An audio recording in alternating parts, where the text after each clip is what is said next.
Thank you, Raviji, first of all, for having me here. And thank you, Government of Karnataka, also. Happy to be a part of this August gathering and happy to also moderate this session. So, the panel discussion is regarding basically advancing our digital transformation using AI. So, what I, in my experience in Haryana, have seen that we have devised a alphanumeric 8-digit alphanumeric system. It's called Haryana's Parivar Pehchan Patra. Now it has different demographic details of everybody. For example, everybody in the family, it has family as a unit. So whoever members are there in the family will have the names, addresses, the income tax through CBDT, ITR returns, and then we'll have their date of birth records that we're getting from Registrar General of India. If there is a farmer in the family, because the income is not taxed, so we are using another portal called Meri Fasal Mera Byora to assess his income and his produce for the year. Also, we're using electricity bills from the discoms and so on and so forth. So we have, for me personally, we have these many data sets, and now we are starting to develop a model as of November 2020, as of April 2024. We have started using electricity bills and transportation bills and say urban property holdings, land holdings to ascertain the income level of a family. Now, the point of all of it is to see whether to deduplicate, like to basically ensure deduplicacy of data, to weed out beneficiaries who do not deserve benefits of the government, and to also give proactive services to people. For example, if I turn 60 years of age, my government will automatically know, and in a couple of months, I'll start getting pension without having to go to any government office.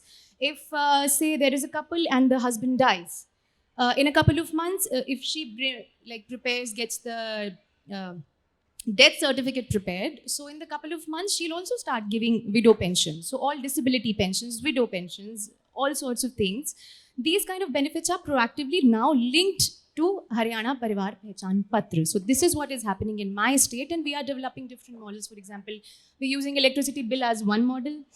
We are using urban land holdings as another model. We are still in the developing stage. But when I talk about, say, electricity bill, the data is very noisy. So that's one problem that we are facing.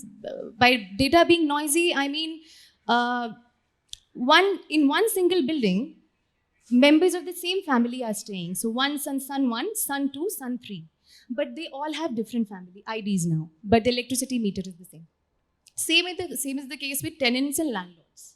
Same building, residing with 2 different family IDs.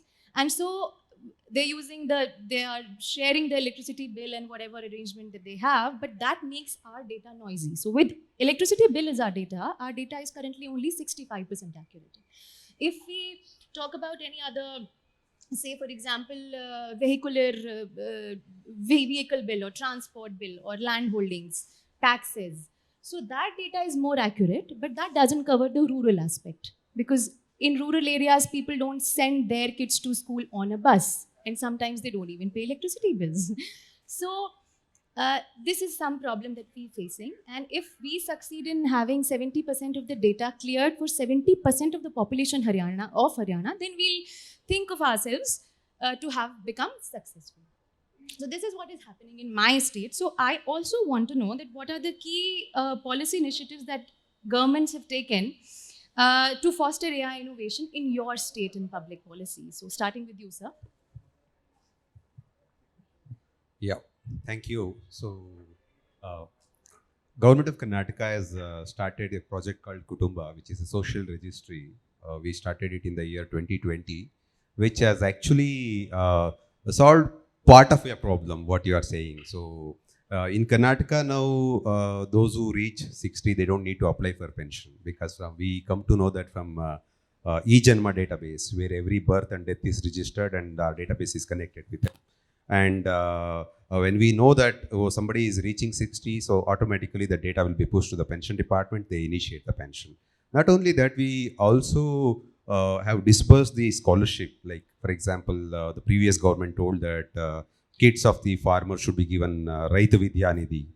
So in that case, we did not ask for applications from the, from those kids. I don't know, because we know in Karnataka who are the farmers. We also know what are their kids doing. So from the education database. So on an entitlement basis, we disperse those scholarships. So I mean, it is just to say that when we have electronic databases, you connect to that. When you have a unique ID, it is very easy to identify who is that person is a beneficiary and disperse that benefit. Why government should ask citizen to come forward and give an application when government knows that information? Because see, for citizen, it is government is one. We may have departments within the government, but so in that way, now we have a principle called ask only once from the citizen. Once he provide that information, we use it and we disperse most of the schemes on an entitlement basis.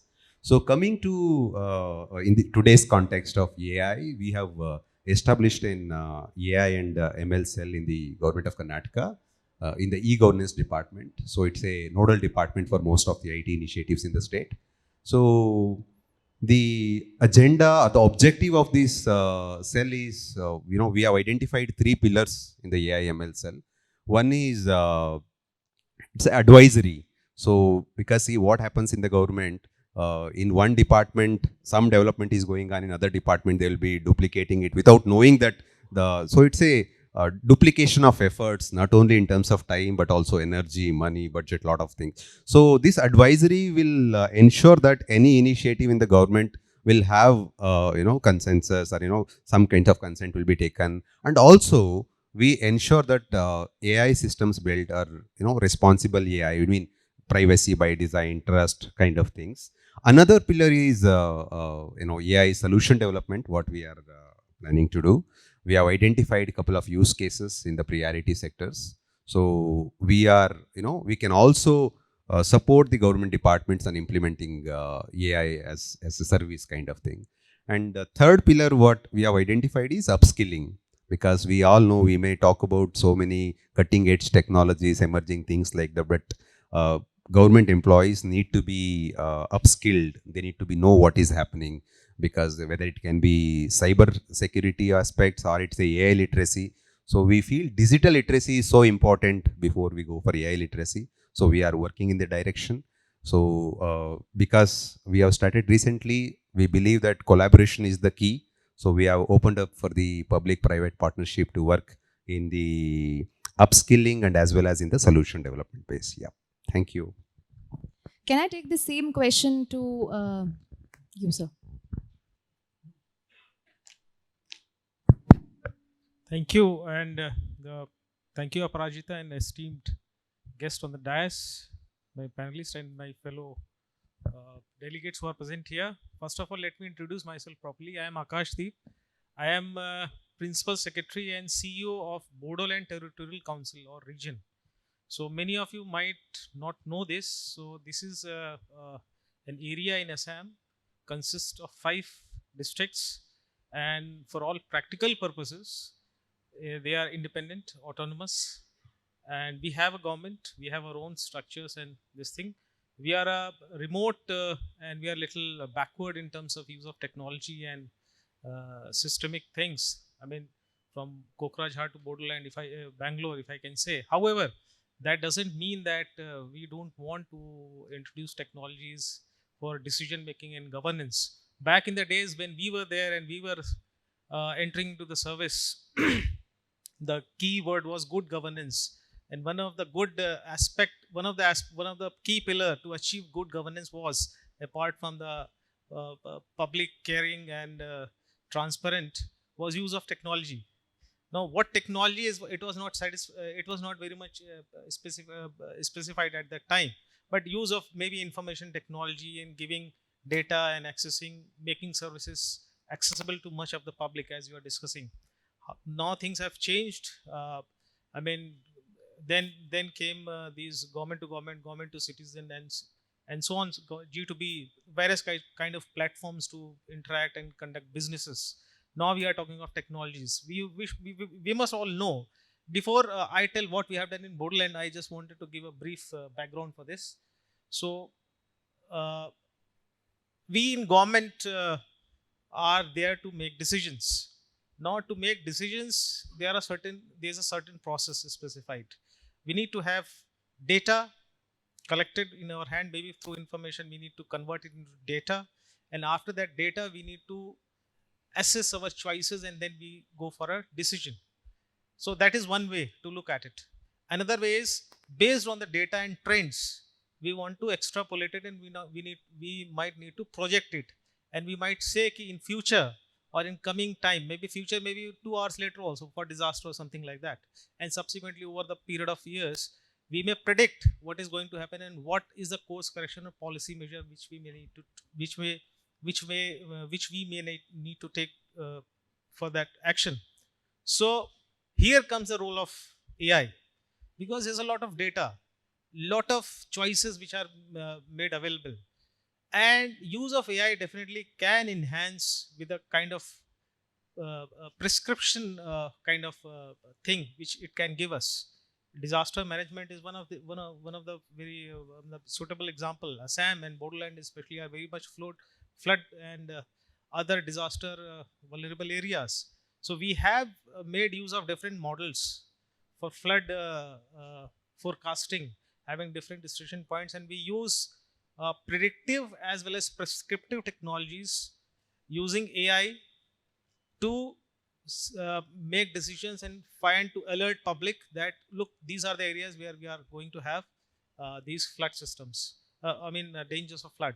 So this has come up. Obviously we are doing it with the help of World Bank, and there's an agency through we are conducting these things.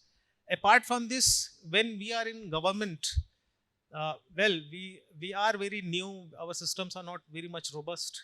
However, it doesn't mean we are not open to technologies. Well, e-office in the central government is a very, very established norm these days. We have already adopted. I don't know, I would have shown you some pictures that few months back what used to be the, by the way, we have our own secretariat, we have our own government, we have our own ministers, and we have our own councils and legislature in Bodoland. So, the kind of file movement which used to happen without any track, without any record, has now really a thing of past. And we have all moved to e-office system for the last 6 months, and it has definitely improved the working of the our office, and subsequently delivering of various schemes and monitoring and supervision of whatever schemes which are being done by the government of BTR.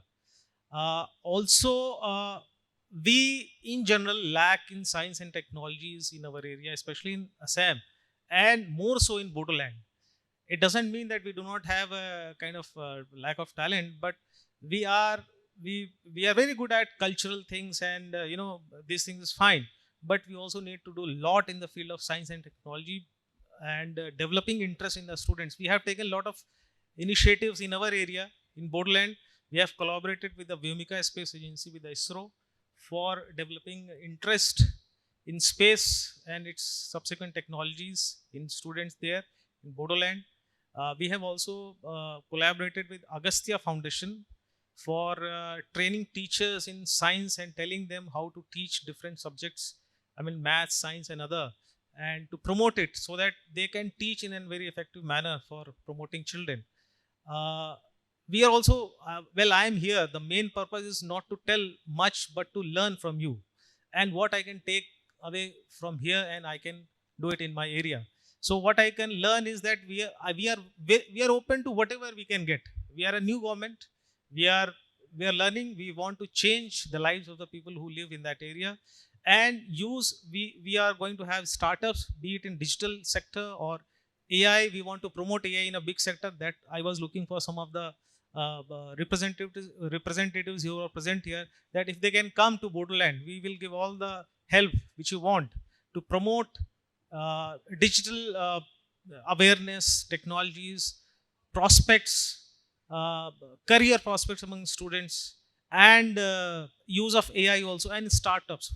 Come us, we are ready to collaborate with you in any way you tell us. Well, as far as other things which you mentioned, we also have a a mission for digitization of land records, which we have already completed. Our land records are 100% digitized and vectorized also. And the information is available and the services are available in the public G2C portal is there, where they can apply for different land related services, for mutations, for change of names, for partitions, etc.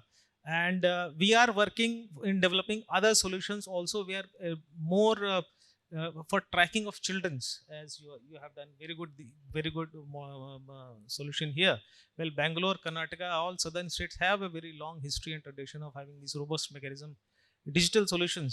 I am definitely looking forward to have these systems. We want to definitely implement it in our area. We'll be doing it, and that's it. Not much from my side. More of a listener rather than speaker. Thank you. Thank you. Thank you so much, sir. My next question, following from the discussion that we had, is to ma'am, to you. Ma'am, as it's quite clear from the discussion, all the states are working towards incorporating AI in governance, but we're all working in silos. And there is very less experience sharing, information sharing that's happening, from what I can understand. So, how can we overcome this tendency to work in silo, and how can we enable better integration of AI in our services? Respected panelists and all the representatives sitting here from different organizations, a very good afternoon to all of you. I thank Elets for giving me this opportunity. Before I answer your question, I'll just give a brief overview of what we are doing in AI. Because since morning we have been listening, what's the potential of AI, what can be done with AI, how AI can be leveraged and so on. But we are the early movers in this space, I would say. We, in the sense, I represent the government of Telangana, and we have a wing called Emerging Technologies that's focusing on frontier technologies since 2017. And in AI, we started working in 2020, where we said we earmarked the year 2020 as the year of AI. And we came out with a framework identifying 6 pillars, as which the Karnataka government has also just shared a couple of pillars. And in fact, whatever pillars that we identified way back in 2020, the government of India has released the India AI mission document, right? Similar pillars, but we started off much earlier. And as I said, while we came out with a framework, it's not just we just prepared a document, and in government, most of the documents just remain on the shelf. They don't see the light of the day. But we actually walked the talk, in the sense we implemented everything that we have indicated in a policy framework document. So while we said we'll work on data, you were actually talking about data. We said we'll actually make data available for startups. Today we have a live data exchange platform that actually houses agriculture data. Since agriculture is one of the priority sectors for us, we focus initially on agriculture. It's a data marketplace where from the government side we are making the data available, whatever we have in the agriculture sector. Now it's open to the ecosystem, startups, researchers, universities. Anybody can actually make their available data and can monetize also.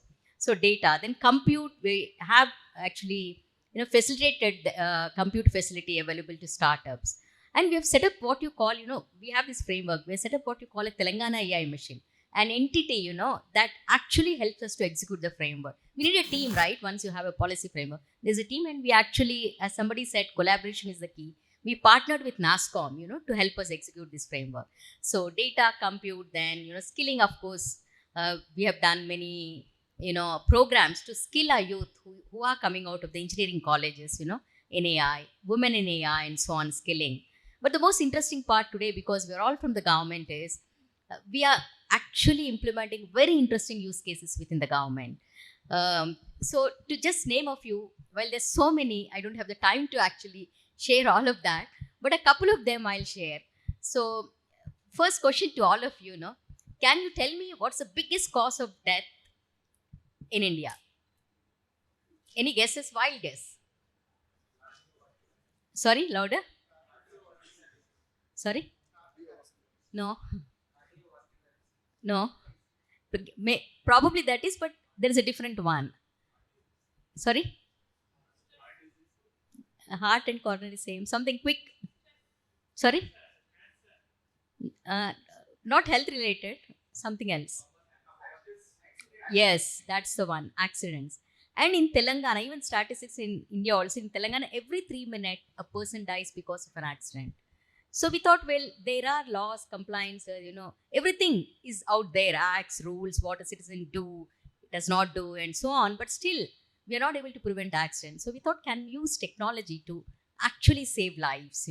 That's what we did. And we implemented ADAS devices. They're called Advanced Driver Collision Systems. And these are implemented in over 200 buses in Telangana. And in a period of over 11 months, the accidents significantly came down. 30% of the accidents have been reduced in these routes where we have implemented these devices. And the way it happened was, like, we give alerts to the drivers when they're actually overspeeding, when they're braking too frequently, and certain alerts, 5 alerts are. So we identified areas where these alerts are given mostly to drivers. They are called gray spots, potential black spots or causes of accidents. So we started, giving them alerts. So they became cautious. And we also identified if there is structural design faulty, civil engineering, that we try to address. So it's a comprehensive approach. That's one solution.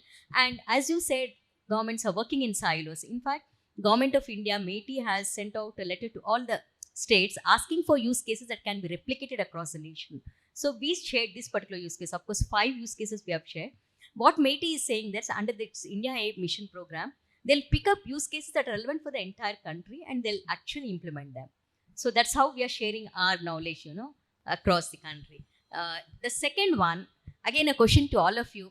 What's the biggest social evil today, that's actually impacting kids at a very young age? Any wild guesses again? Sorry? Sorry? Gaming is one good thing, but there is another thing that's rampant in the Telugu states. I'm not sure about Karnataka. Yes, drugs. And children as young as, about 12 years, 13 years, they are consuming drugs. The school children, really it's a pathetic scene if you look at, really see some cases. So we have set up a special board, Telangana State Narcotics Board. So when we approached them and said, how can we help them, then they asked us, can you help us develop a tool, that identifies kids who are consuming drugs at a very early age. So we worked with, as today morning Shalini was saying, we need to bring, people from different disciplines. So we worked with clinical psychologists, psychiatrists, and teachers, parents, and devised a questionnaire that has about 39 questions in 3 dimensions, 13 questions basically in 3 dimensions, behavioral, psychological, and so on. And in fact, they have piloted in a couple of schools, and an article was published recently by Hindu. 500 lives were saved. So we are going to scale up, that. So these are the kind of solutions that we are looking at to implement AI, innovation in governance. That's what we are doing. So time is running out. So we have welcome all the innovators, and we have a very thriving startup ecosystem within the state of Telangana. And we actually procured these solutions from startups. We have a program called RevUp, where there are 140 startups that are being offered various services, AI startups. It's actually, again, virtual kind of thing spread across India.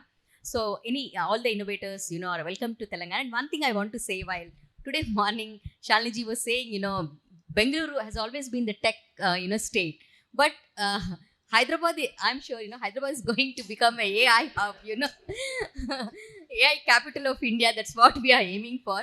And we are organizing a global AI summit in the month of September 5th, 6th. Please all are welcome. We'll be actually opening up the registration soon. And we're also building the AI city, our minister has announced this. And tomorrow, instantly, actually, I was not sure whether I'm able to come here or not, because our chief minister is launching or announcing this AI program tomorrow. But since I gave a commitment, I just made it today, So AI, we are also announcing an AI city. 200 acres of land is allocated, where we are inviting companies to come there. Infrastructure, it could be, big tech companies, center of excellence, data, LLMs, and so on. So with this, I again thank Elets for giving me this opportunity, and thank you all for listening patiently. Thank you. Thank you. Thank you for your insights, ma'am. That was very inspiring to hear you. My next question is to Mr. Santosh Salimat, and these are 2 questions encapsulated into one. Ma'am just spoke about kids, and kids are the most vulnerable sections of our society, and more so when we talk about AI. So although we have enacted in 2023 a law which is known as the Digital Person Data Protection Act, the regulations are still not as fleshed out in India. And there are platforms such as Meta, for example, on Instagram. I know of a case personally wherein the picture of a child was used by an adoption agency and without any permission. And of course, child pornography is also running rampant in these things which are not really physical but on social media. So how do platforms like Google aim to handle that? And my second question is about AI misadventures. So, like we spoke in the morning session, AI often hallucinates information as well. So in 2016, I think when Microsoft released its Twitter AI bot, people started commenting really crude and lewd remarks at it, and within a matter of hours, it became a pro-Hitler, anti-feminist account. So how do we handle that? Sure. Yeah. Just good afternoon to all of you, and I'd like to thank the Elets team for organizing this and inviting me, and also thanks to all my co-panelists. Yeah, that's a very good question. So if you see that way, like, I kind of actually, if you relate, in the last almost like 10 years, we are in the era of, basically I can call it as a data deluge. So once we are in the era of data deluge, from the technical perspective, you see from the lens of the data and AI, I call it as a big data world. So data is now seen as a new currency or a new oil, which is going to kind of promote the various other industries, be it government, be it actually like entertainment, or be it gaming, or be it education, everything, right? It's going to define where we live, where we work, and where we entertain ourselves. So in that context, while the data is getting produced, it's getting generated every second, every millisecond, the different kinds of data sets in terms of your structured data, unstructured data, semi-structured data, the logs, videos, everything, right? So the biggest thing is that when we get into the world of data, seeing from the lens of data and AI perspective, especially from the government perspective or the regulatory perspective, the biggest thing is in terms of having a very, very robust data framework. So when it comes to companies like Google or any other company, right, we strongly emphasize in terms of having a good data governance. By data governance, I mean in terms of what is the source of generating the data, how the data is curated, how the data is stored, who is responsible for updating the data, what are the various kinds of sensible information which is there in the data which can be masked, and how the data is being used, how it is being consumed by the end user. So when we, as Google, we do take a lot of precautionary measures in terms of looking at the data, scanning the data, enabling those kind of privacies as well as compliance on top of the data, and make it enable to our users. We call it as a curated data. There is a huge process which gets involved in terms of trying to make the data which is available in the crude form, process it, pre-process it, curate it, and make it available for the end user. It can be enterprise, it can be government, it can be consumers, in the format which is more socially acceptable, in the format which hides the sensitive data, in the format which protects the privacy of the end user, and also in compliance with the rule of the land. So these are the few things what we do. And the second point what you brought out, ma'am, like I was actually kind of very interested by the work, what's happening in your state in terms of establishing a single source of truth. Especially, that's a huge challenge, right? Again, we are dealing with a data challenge here. So from the company's perspective, in terms of the enterprise, what we call ourselves as the hyperscalers or the cloud service providers, it's a very classic problem to see like how we can work in this kind of space and build a very robust data enrichment framework. So we do have AI and ML. We do have those respective algorithms which can help you in terms of trying to segregate the data in terms of anomalies, in terms of classification, in terms of de-weeding, in terms of deduplication. So these are all nothing but AI models, algorithms, which will help you to cleanse the data, which will help you to get that kind of a refined data, which can be stored as a golden record, and it can be used by various stakeholders. It can be government, it can be other stakeholders. As ma'am was saying, that we are making various different kinds of data sets available for the stakeholders like startup ecosystem, who can leverage this data and start building those kind of vertical pillars on top of it, be it solutions across agriculture, across healthcare, urban mobility, or transportation, or in terms of education. So basically, it all boils down to the framework, how we manage the data, how we kind of curate the data, how we make it available for the end users to consume the data in a safe and a secure manner. That's the actually kind of framework what we have with us. And most of the cloud providers, including Google, we strongly emphasize in terms of maintaining the data integrity. So that is the framework what we have. These are services available on the platform which can be enabled. And also we do have a lot of good practices which we can work with individual departments, individual stakeholders, and understand the data ecosystem, understand the data landscape, and accordingly propose those various nuts and bolts and security mechanism so that they are very confident and very sure about the data sets. Thanks, ma'am. Yeah. Thank you. Thank you so much for your insights. My next question is to Manu Chaudhary, sir. Sir, we all know that students are the most impressionable, in our demographic, and they are also our foot soldiers as far as the next coming generation is concerned, because everything's going to be about AI very very soon. So, what do you think are the future trends in AI in education that we should be prepared for, and what do you think what all do you think that the private players and governments can give to the educational institutions at this point of time? Yeah. Thank you for the question. I'll come to specifically answering your question in a little while. But before that, I want to bring an important point that was raised of government departments and many of us working in silos, and what the government has done in its approach of reform,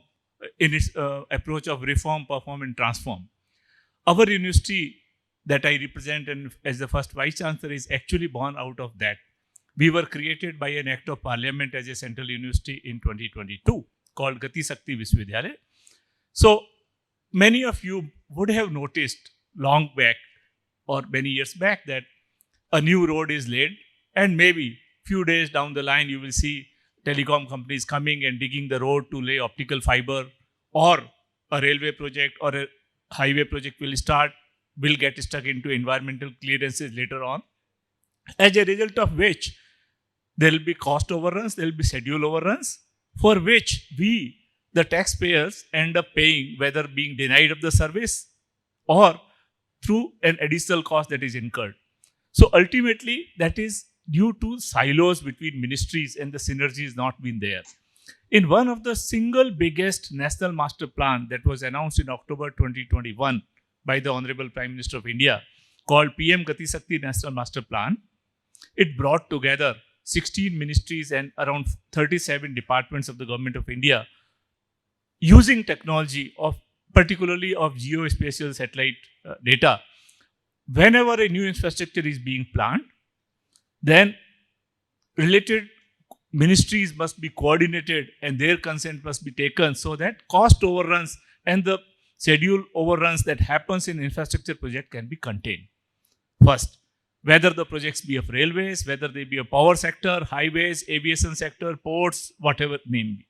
Second thing that happened in India, and maybe we know or don't know much, is what we call as the logistics cost in India. That is, cost of moving goods, people, or services from one place to other. And it has a tremendous impact on each one of us. Currently, the logistics cost in India was estimated to be around 14% of our GDP, whereas a developed country has around 6% of GDP. How does it impact each one of us?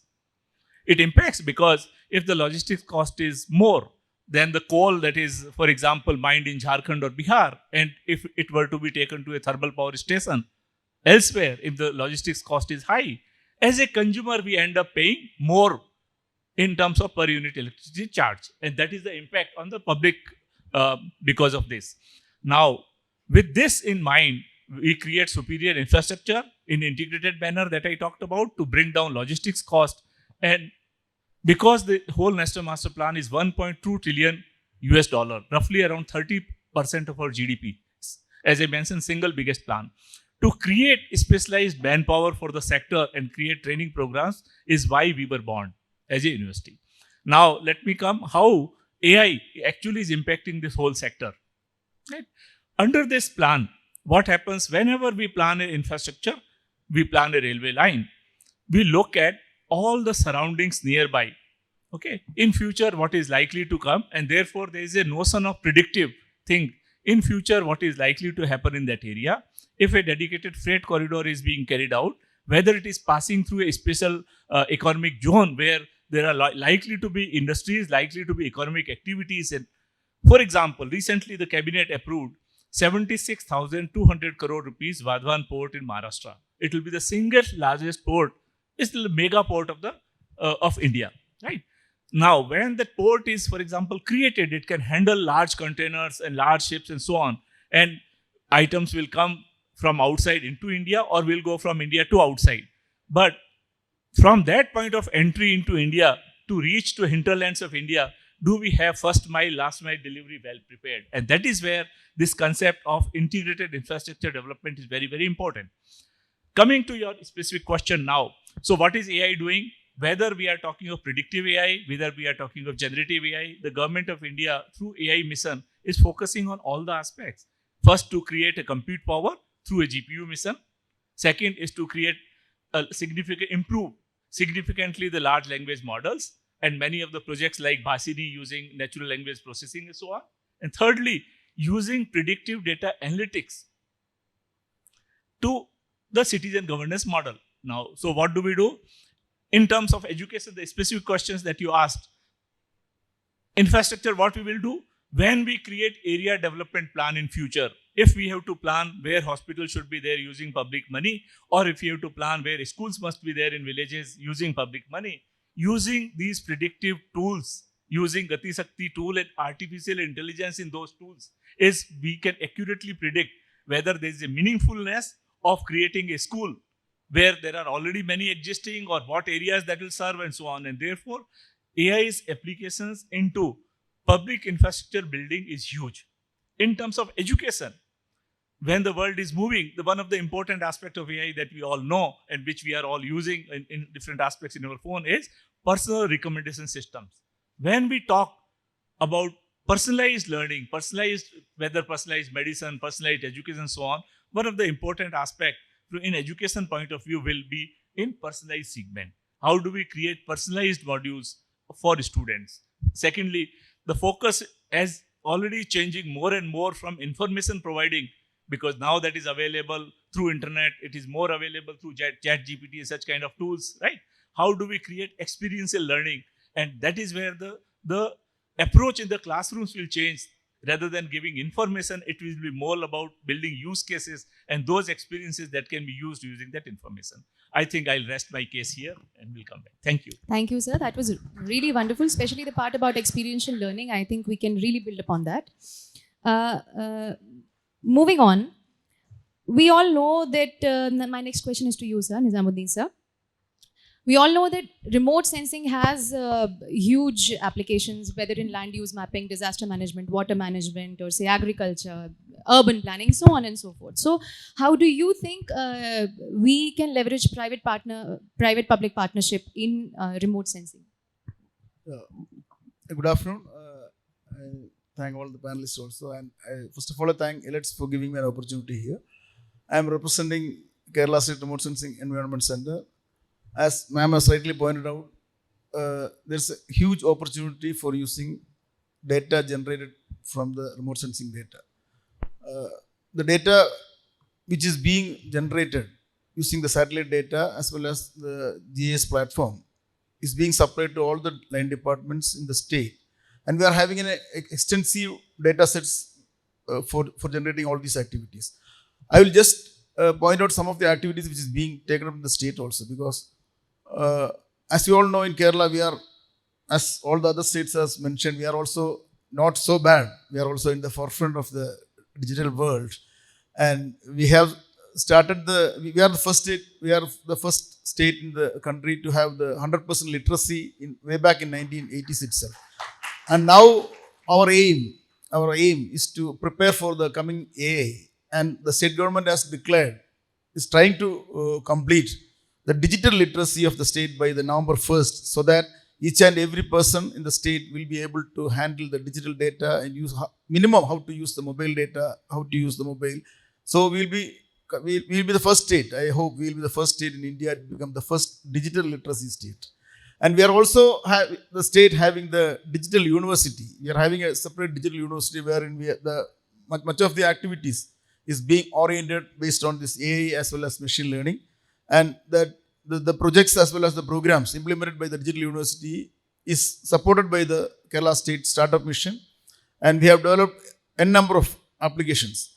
But here, I don't want to depict all the activities done in the state, but I want to bring some of the solutions which we face will be given a solution by the participants here or the firms who are actively participating in these activities. One is, as you all know, our state is having an extreme, as in the other state, we are having an extreme weather conditions, wherein if a good alarming system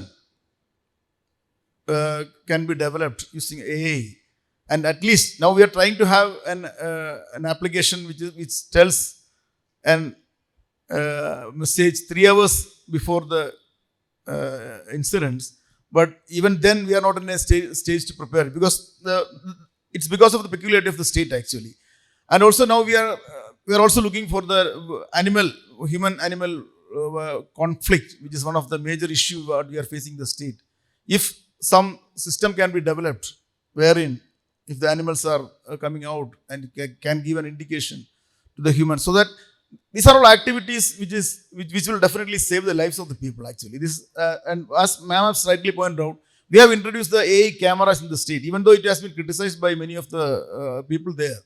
But the percentage of accidents has reduced to a good rate, so that because of this camera, maybe because of the huge fine which is being imposed based on the camera pictures. But anyway, the introduction of AI cameras has done a lot in the state. And also one more thing before I conclude, I want just to mention you that the agriculture sector, we are using agriculture sector, we are using the drone and other applications. But I've been discussing with some of the partners there. Can we be able to predict the crop loss and other activities? Because in Kerala, it's not the case with other states. See, today we have heavy rains and we have floods, but if you come tomorrow morning and see, it will be a dry area, even without any mark of the floods. So this definitely is creating issue for the farmers, where they are not able to even get the insurance claims. So the technology should go in these angles. I just want to put before you some of the possibilities, and we are also looking for the solutions in this angle. So I'll be happy if, and by hearing right from the morning, that some of the activities can be taken in the state, which will definitely gear up the digital transformation what we have been planning this state. So thank you. Thank you, sir. We still have a minute left, so the floor is open for questions if there are any. Hi, my name is Manish Soni, and a graduate of IIT and 2 masters from the US, and now I'm running a company in electronics in Bangalore with the vision to do something in India. But my experience, and I'm asking you here because I have sent numerous emails to various IAS officers, IRS officers and all that. But my humble request is that something also be done about paperwork reduction. So in the US, there is an act called Paperwork Reduction Act. And the amount of paper that we have to fill, I mean, it is reducing, but it's still even today. So I think a big request to all of you that if you can enable reduction in the amount of paper that we have to fill up from Ministry of Corporate Affairs to the State Bank of India, everywhere. So simple thought. And if any feedback from you, I think it will be great. Yeah, that's a very good question. In fact, I represent Google. And we have been working in this area with the government as part of their e-governance activities for almost like close to few years. And I personally have about 20 years of experience working in the e-governance space in the country. So what you rightly said, as part of the first phase of digitization, we kind of moved from the manual process to the automated process. But the kind of documents were just the similar kind of documents, right? We did not go in for the workflow automation.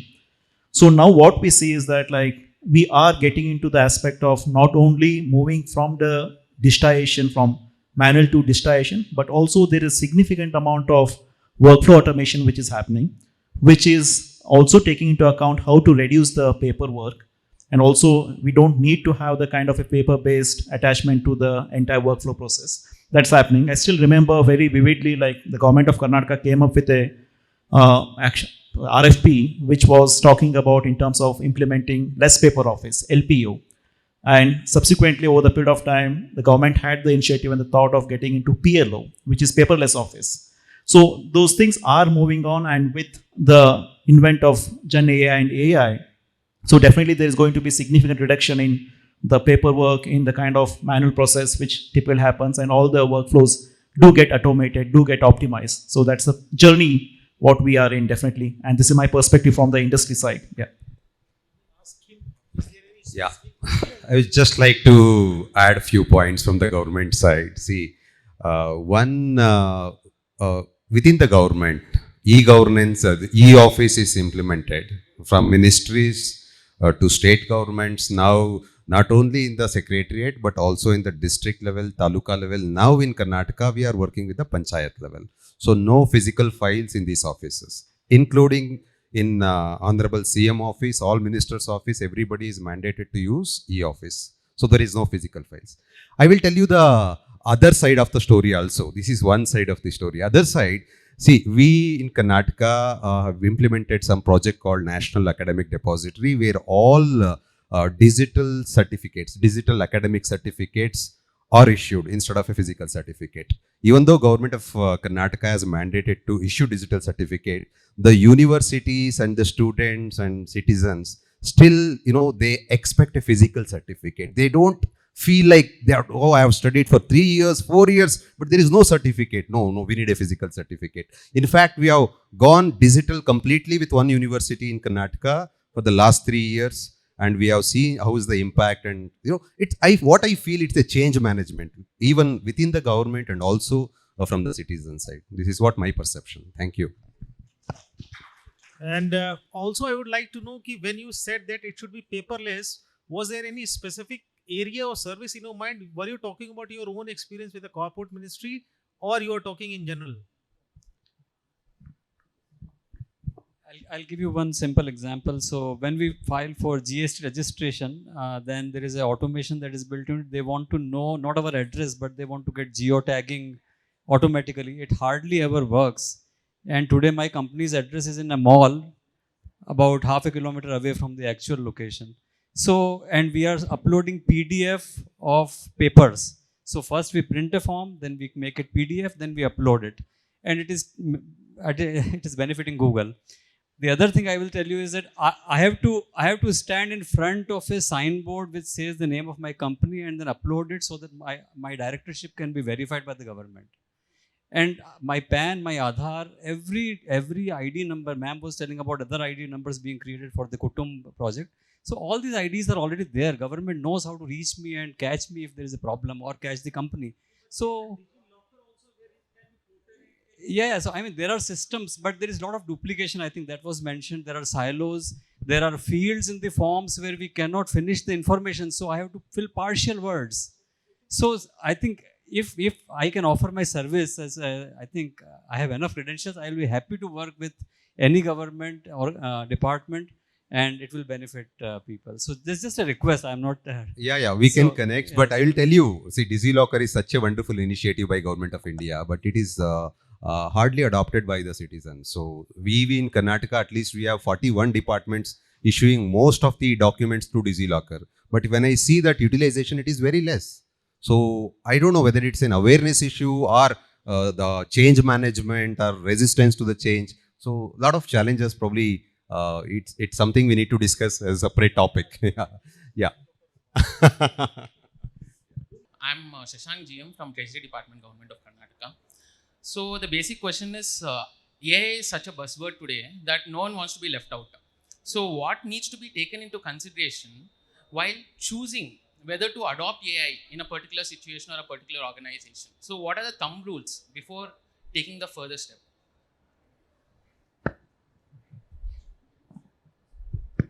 So maybe I can try to answer your question.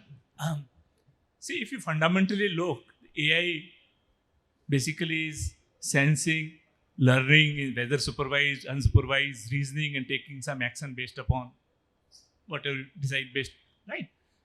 So practically every field requires the same thing.